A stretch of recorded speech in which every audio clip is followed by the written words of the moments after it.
The all-time rivalry, the Commodore 64 against the Atari 8-bit line of computers.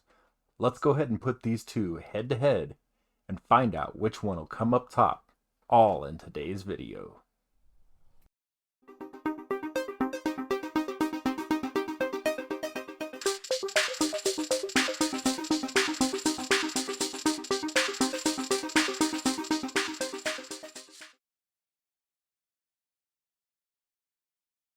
What's up, guys, and welcome back to Retro Gamer Gen X's Retro Gaming channel. Like I said in the intro, we're going to be putting the Atari 8-bit line against the Commodore 64 head to head against just a few games, probably like 5 or 6 games, and see which one comes up top. Now, as you can see, I don't have a biased opinion. You know, I didn't grow up with a line of computers and stopped using them in 1996 with the Amiga. But I'm going to give it my honest opinion to see which one actually does better at the games that we are putting up. So the first game we're going to check out today is going to be Choplifter. We're going to be checking it out on the 8-bit first and then the Commodore 64. So here's the 8-bit version. And yeah, colors are way off. I'm used to the Commodore 64 version. This is the, not the version that I'm used to here. So I'm just kind of playing here. Now I'm going to be using the same joystick on both systems as well, and that's going to be the gem stick. I'll show it to you here in just a minute. That way we're using the same controller and everything as well. So yeah, this is pretty good actually. I mean, the controls are good. I'm not going to complain. It seems like everything's working the way it should. It's just the graphics. Ugh. Those colors are horrible. The sounds are off too. You can't really even hear the helicopter like in the 24 or the Commodore 64 version. You can definitely hear the helicopter. Anyway, this is the joystick I'm using, guys, just a regular old gem stick. Well, let's go ahead and hop on over to the Commodore 64 version here.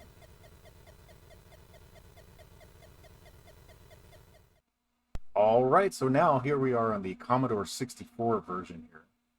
So, as you guys can see, the colors are perfect. It's just the way they're supposed to look here. Gameplay is really good, graphics are good. Yeah, this is definitely one of my favorite games on the Commodore 64. It's essentially one of the first games I got on the Commodore 64 when I was a kid. So I kind of grew up with this game. Yeah, I love it. Yeah, I gotta say, this is a much better version of the game here. It's just way easier to play. Now, like right here, this is my one complaint on the Commodore 64. It does kind of slow down, like right in here. When there's a bunch of stuff on the screen, it does kind of slow down, just like the Nintendo does as well. There's a bunch on the screen for the NES. So there we go. So there we go, guys. Definitely really cool. Yeah.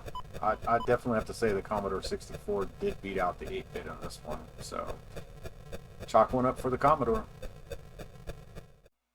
Alright guys, next game on the list is going to be Pole Position. Now this one, I'm pretty sure the Atari is going to win because this is an Atari type of game. Atari and Namco had that deal where they both distributed each other's games. So I would definitely have to say this is probably the better version of the game. Now, I'd never played this on the Commodore 64 because I had like games like Test Drive, Pit Stop, other games like that. So yeah, I definitely got to say the graphics are great, the sound is good, the controls are really, really good. Wow, loving the controls. I would definitely say that this is pretty close to arcade quality. I mean, honestly, for what you could get back in the, early to mid 80s. But yeah, definitely a really good game, a really good port of Pole Position on the Atari 8-bit. Look at the graphics, guys. Just amazing. Just awesome. Love it.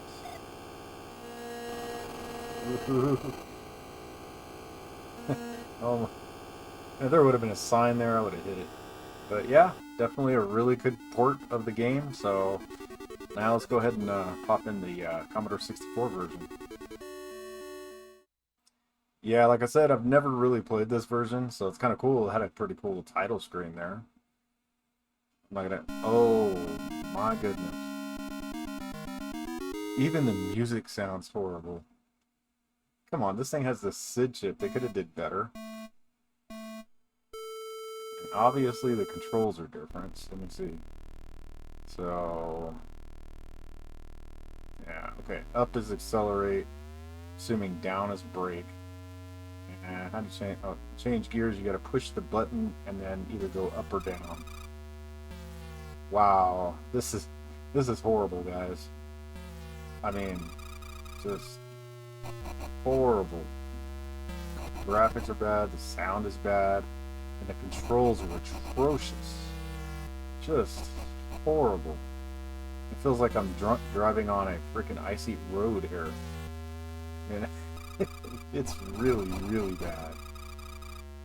Really bad. I'm actually surprised I'm doing as good as I am.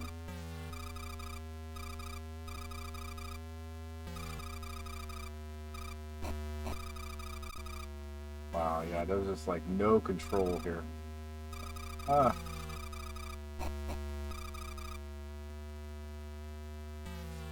Yeah, this is bad.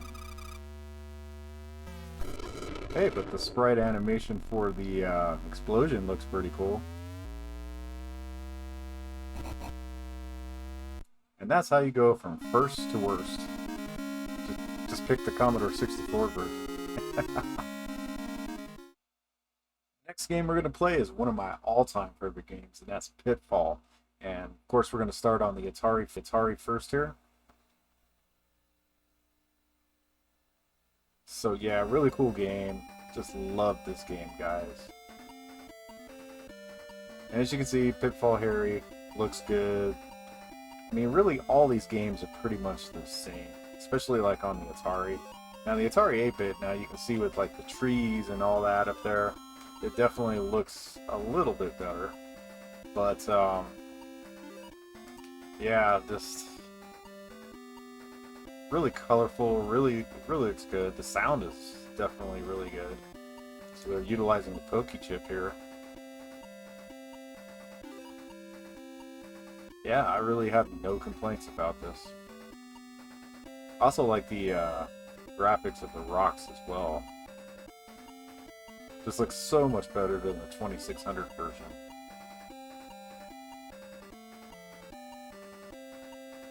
But like I said, they basically all play the same. So if you know the patterns and everything on the 2600 version, you'll know them on this. Now the cool thing about this version, guys, is that it's called the Explorers or the Expedition Edition or something like that. I think it's the Explorers Edition. But once you actually save Quick Claw, which is what your purpose is in this game, your niece, Quick Claw, collects treasures, all that kind of stuff. Once you save him, it opens up another portal and basically opens up a whole nother world of Pitfall for you to explore. It's just really cool. I kind of like that. That was kind of a surprise the first time I beat it. It's like, wow, there's more to this game? Wow, okay. Now the Commodore version doesn't have that. It just basically you save Quick Claw and it's over. But yeah, looks good, guys. So definitely got to give it a thumbs up to this one. Alright, so now on to the Commodore 64 version here. So definitely one of my favorite games here as well. Now, as you can see, the animation is a little bit different on this. It's got a different color scheme. It's kind of dark, like almost, I don't know, just kind of this dark atmosphere about it. I guess just because it doesn't have the light blue sky and all that kind of stuff. trees kind of look creepy. You know, it definitely gives it kind of this creepy feel to it, unlike the Atari version. Controls are pretty good, but I do see, compared to the Atari version, there is kind of a lag, or I don't know, you can kind of even see it on the screen where Pitfall Harry's his animation just doesn't seem right. But it plays pretty good. I mean, there's a slight bit of a little bit of lag in the control, but not too bad. Graphics look good. Look at the rocks, the water. Definitely got some details unlike the Atari 2600 version does. So I gotta give them props on that. The colors are a little bit different, obviously, because it's the Commodore 64, so the color palette's a little bit different. But it does definitely look good. I mean, really cool game. But once again, guys, I definitely have to give this to the Atari 8-bit line. Just with the colors, music sounds better, even though you got the SID chip here. The music sounds better on the Pokey. This is almost too bassy. So, giving this one to the Atari as well. Next up is Donkey Kong. This game is the bane of my existence. It's one of those games I just love to hate. Or hate to love. I don't know how you want to say. But so we're going to do the Atari 8-bit version here. So we got a little title screen. Oh, no, intro, where Donkey Kong is stomping on the girders. Or any of that. So that's kind of a bummer. Like I said, the bane of my existence, guys. This game.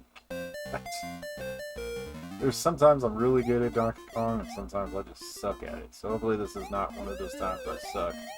But gameplay really is really smooth. I mean, just getting around and getting up the ladders, jumping, really smooth. Yeah. No, I would almost compare it to the NES version. Oh yeah, especially this level. I mean, look at the graphics, guys. I mean, it looks really good. Wow. I am surprised. It almost feels like the arcade. Which, when this game came out, probably in, 83, 84, somewhere around there? Maybe even earlier than that.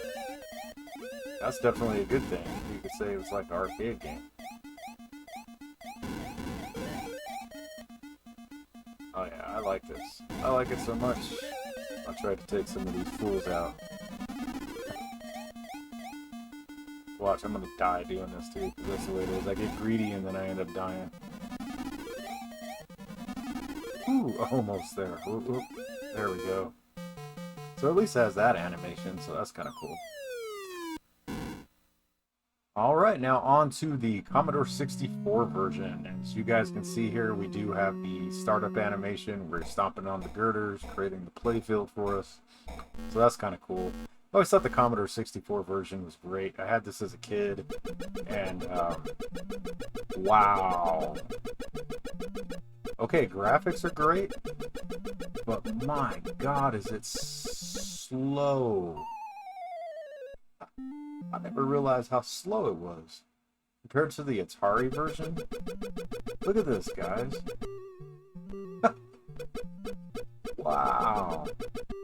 It is super slow.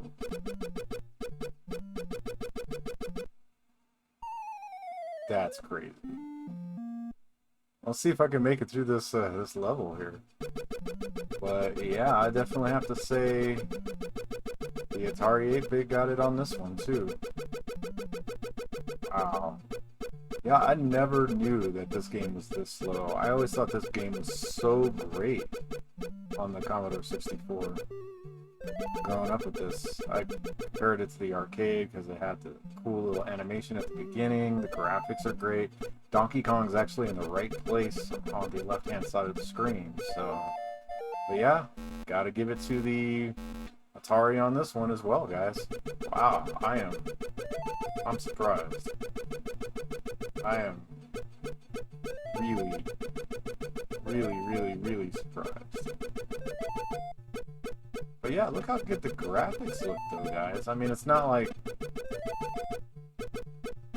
I don't know. I'm just amazed that this is this slow. I never realized how slow this game was until I played the Atari version. Wow. And controls are actually kind of sloppy as well on the Commodore 64. Like, see? I hit Donkey Kong for no reason. Anyway, giving this one up to the Atari as well, guys. Okay, another one of my favorites, and of course another Activision game, River Raid by Carol Shaw. Really cool game. I've always loved this game. And yeah, the graphics look very good. Control seems just great. No problems with controls here. Definitely a really good version of River Raid here. Acceleration's there, the deceleration's there. Nice horizontal movement. Really good version of this game. Colors are great. Graphics are great. Sound is good. It's got the tanks on the bridge and everything as well. Definitely a lot better than the Atari 2600 version of this game. But, yeah, let's go ahead and see what the Commodore 64 version looks like here, guys. Alright, on to the Commodore 64 version of this game here, guys. So, definitely a little bit different. Color palette is different. Controls are okay, but definitely not as good as the Atari. See what I mean? Not as good as the Atari. It's just not. And I'm using the same controller here, guys, the gem stick. So it's not like it's a different control scheme. A different controller making it better or worse. But yeah, I mean, it's a fun game. Sound okay. Graphics, they just look kind of plain. They don't look as well defined as they do on the Atari 8-bit. I'm getting depressed here, guys. You know, I'm a chicken lips type of person. I love my Commodores, and wow, it's definitely getting beat, like left and right by the Atari 8-bit right now. Never thought I would say that. I was such a Commodore fanboy back in the day. But, I mean, this is still a fun game, and it's playable. There's nothing wrong with it. The controls are just a little off, it seems like, but not enough to make that much of a difference. But yeah, I gotta give this one to the 8-bit as well, guys. The Atari 8-bit wins it again. Got H.E.R.O by Activision as well. Like I said, another Activision game, guys. But these are some of my favorite games. So this one's on the Atari 8-bit as well. Yeah, let's go ahead and play it here. So, controls seem great. Graphics look really good compared to like the Atari 2600 version. There's definitely more textures, stuff in the rocks. Colors look good. Controls are great. Gameplay is nice and quick. Definitely love this version of H.E.R.O. One of my favorite games, guys. If you guys haven't played this, I would definitely suggest giving it a shot. It's one of those pattern games, so once you learn the patterns of each level, I mean, you just bang, bang, bang, bang through them. But yeah, I mean, I can't say nothing bad about this version. It looks really good, plays really good, sounds really good. Definitely the same pattern, same play field as the Atari 2600. So let's go ahead and check it out on the Commodore now, guys. Okay, now for the Commodore version here. So definitely not one of my favorite Commodore ports. It's like they almost tried too hard. If you guys can see, there's just too much on the screen with like the stalagmites and stalactites. And it just, I'm colorblind and it just makes it really difficult to play this game. Now the controls, the patterns, everything are all the same. In fact, I think the sounds in this might be a little bit better than on the Atari, but the graphics just really kill this game for me. Now, it might be different for somebody else that's not colorblind and don't have problems like seeing that kind of stuff. But yeah, it's just one of those things, guys. I gotta say that it just really detracts from the game. It's just too much on the screen. Just, yeah, just like, bleh, yeah. And see, on this version, I'm dying because I can't freaking see. Atari version, I can get to like level 16, 17 without even dying. But there we go, guys. There's the Commodore. Well, guys, it looks like we have the clear winner. Looks like in this competition, the Atari 8-bit line of computers actually beat my Commodore 64. Only one game, Choplifter, really was pretty much a little bit better than on the Atari 8-bit. The Atari 8-bit just really had better controls, the graphics seemed better. But keep in mind, a lot of these games, or a few of them, were from Atari Soft. The other ones were from Activision, which really knew how to program with the Ataris because they came from Atari to start Activision. So they really know how to get the best out of the Atari. So we'll do another video later on highlighting some of the best games on the Commodore 64 that are on both systems. Until next time, guys. Game over, man. It's game over.